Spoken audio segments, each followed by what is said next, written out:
আজকের ভিডিওতে আপনাদেরকে শেখাবো দূর থেকে যে কোনো ব্যক্তির বশীকরণ কাটানোর দুইখানা সহজ সরল উপায়। তবে গোচনা অথবা পাথর চটকা দিয়ে করা বশীকরণ কাটানো সম্ভব হবে না।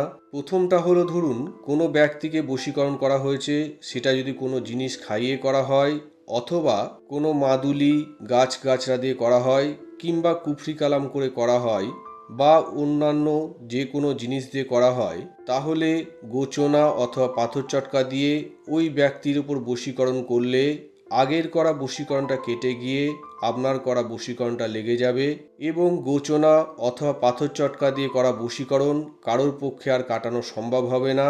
পাথর চটকা খুবই দামি এবং পাওয়া খুব মুশকিলের ব্যাপার, তাই বলবো গোচনা দিয়ে বশীকরণ করাটাই বেশি ভালো হবে। দ্বিতীয় উপায় হলো, একটা মরা গোটা ছোট আঁশযুক্ত মাছের গায়ের একদিকে লাল রঙের কালির মার্কার পেন দিয়ে লিখবেন বশীকরণ করা ব্যক্তির সম্পূর্ণ নাম, তার নিচে উনার বাবা অথবা উনার মায়ের নাম, এবং তার নিচে উনার সম্পূর্ণ ঠিকানা, এবং মাছের অপর পিঠে বশীভূত হওয়া ব্যক্তির সম্পূর্ণ নাম লিখবেন, তার নিচে উনার বাবা অথবা উনার মায়ের নাম, এবং তার নিচে উনার সম্পূর্ণ ঠিকানা লিখবেন। নাম ঠিকানা লেখা মাছটা কালো রঙের বিড়ালকে খাওয়ানোর সাথে সাথেই গোচনা অথবা পাথর চটকা দিয়ে করা বশীকরণ ছাড়া অন্য যে কোনো উপায়ে করা বশীকরণ সম্পূর্ণরূপে কেটে যাবে।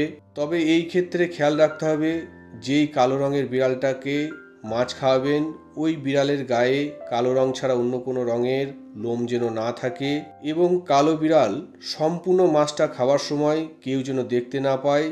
কালো বিড়ালটা আপনার পোষা বিড়াল হলেও চলবে। তো বন্ধুরা, যদি কোনো কারণে আমার সঙ্গে যোগাযোগ করার দরকার পড়ে, তাহলে সরাসরি ফোন না করে ভিডিওতে দেওয়া আমার হোয়াটসঅ্যাপ নাম্বারে সংক্ষেপে ভয়েস মেসেজ পাঠাবেন। নমস্কার, জয় মা কামাখ্যা।